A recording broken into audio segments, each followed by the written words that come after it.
Halimbawa, gusto mong ilarawan ang pakiramdam na nag-aabang ka sa isang hinaharap na mas maganda kaysa sa ngayon.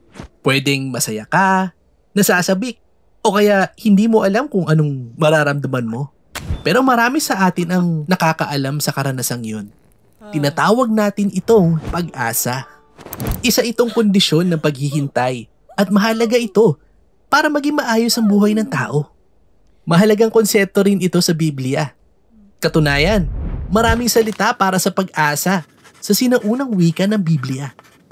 At lahat ng ito ay masarap pag-aralan. Sa Lumang Tipan, may dalawang pangunahing salita sa Hebrew na isinalin bilang pag-asa.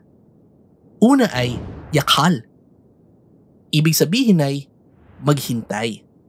Katulad sa kwento ni Noah, bago humupa ang baha, kailangan ni Noah ng yakhal sa loob ng ilang linggo. Ang isa pang salita sa Hebrew ay kava. Ibig sabihin ay mag-abang. May koneksyon ito sa salitang Hebrew na kav o tali. Kapag hinila mo ang isang tali, nababanat ito hanggang sa maputol. Yan ang kava. Ito yung pakiramdam na hinihila at nakaabang ka habang hinihintay mo ang isang bagay na mangyari. Nilarawan ng propeta na si Isaiah ang Diyos bilang isang magsasaka na nagtatanim ng ubas at kailangan niya ng kava para sa magandang ubas na aanihin. Binabanggit din ng propeta na si Micah ang mga magsasaka na parehong naghihintay, kava at yakal, ng hamog para madiligan ang lupa. Kaya sa Biblical Hebrew, ang pag-asa ay tungkol sa paghihintay o pag-aabang. Pero para saan ang paghihintay? Sa panahon ng mga propeta ng Israel, habang sinisira ng bayan ang sarili niya, sinabi ni Isaiah, sa panahon na ito, itinatago ng Panginoon ang kanyang mukha sa Israel. Kaya't maghihintay, kava, ako sa kanya. Ang tanging pag-asa ni Isaiah sa mga madilim na araw na yun ay ang pag-asa niya sa Diyos mismo. Makikita din ang ganitong ideya ng pag-asa sa aklat ng mga awit, kung saan ang mga salitang ito ay binanggit na mahigit 40 beses. Sa halos lahat ng pagkakataon na ginamit ito, ang mga tao ay naghihintay sa Diyos. Gaya sa awit 130, nanalangin ang sumulat ng awit mula sa isang malalim na hinagpis. Naghihintay, kava, ako sa Panginoon. Hintayin mo, yakhal, Israel. Pagtiwala ka sa Panginoon kasi tapat siya at ililigtas niya ang Israel mula sa kanyang mga kasalanan. Ang pag-asang mababasa sa Biblia ay nakatuon sa isang persona, kaya't naiiba ito sa pagkakaroon ng magandang pananaw. Ang optimism o pagkakaroon ng magandang pananaw ay tungkol sa desisyon na tignan ang bawat sitwasyon sa kung ano ang magandang pwedeng mangyari. Pero ang pag-asa sa Biblia ay hindi nakadepende sa mga pangyayari. Ang totoo, yung mga taong puno ng pag-asa sa Biblia ay madalas hindi sigurado kung magiging maayos pa ang lahat. Pero pinipili pa rin nilang umasa. Gaya ng propetang si Hosea.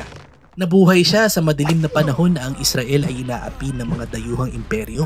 Pinili pa rin niyang umasa nung sinabi niyang kayang baguhin ng Diyos ang lugar na ito ng kaguluhan para maging pintuan ng pag-asa. Tulad ng araw na nakalaya ang Israel mula sa lupain ng Egypt. Kinulat ng Diyos ang bayan niya nang iligtas niya sila noong panahon ng Exodus. At kaya niyang gawin ulit yun. Kaya't ang katapatan ng Diyos sa nakalipas na panahon ang nagbibigay ng pag-asa para sa hinaharap. Tumitingin tayo sa hinaharap habang binabalikan ang nakaraan. Nagtitiwala sa walang iba kundi sa likas na katangian ng Diyos. Gaya ito ng sumulat ng awit 39 na nagsabing, at ngayon, O Panginoon, ano pa ang pwede kong asahan?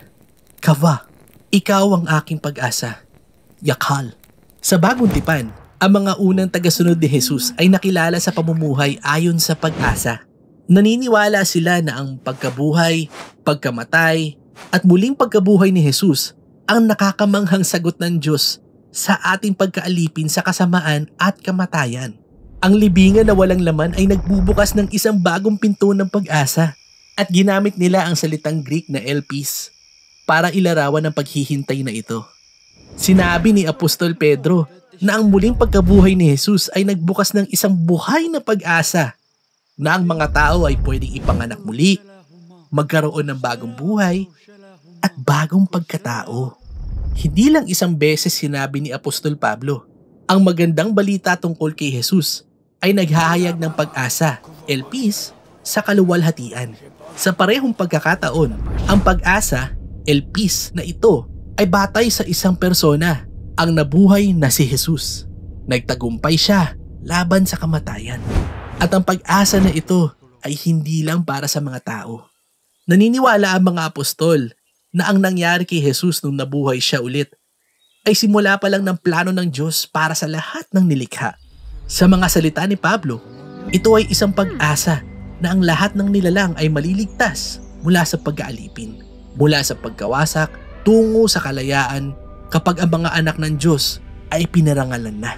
Kaya ang pag-asa ng Kristiyano ay matatag. Naghihintay sa kaligtasan ng sangkatauhan at ng buong mundo mula sa kasamaan at kamatayan. May ilan na magsasabi na kalokohan lang yan? At baka ganun nga. Pero ang pag-asa ng Biblia ay hindi nakabatay sa kung anong pwede mangyari. Ito'y isang desisyon na maghintay sa Diyos. Sa isang hinaharap na nakakagulat, gaya ng pagkabuhay muli ng isang taong pinako sa krus. Ang Kristiyanong pag-asa ay nakabatay sa muling pagkabuhay ni Jesus para abangan ang mangyayari sa hinaharap. Kaya tayo naghihintay. Iyan ang ibig sabihin ng mga salita sa Biblia tungkol sa pag-asa.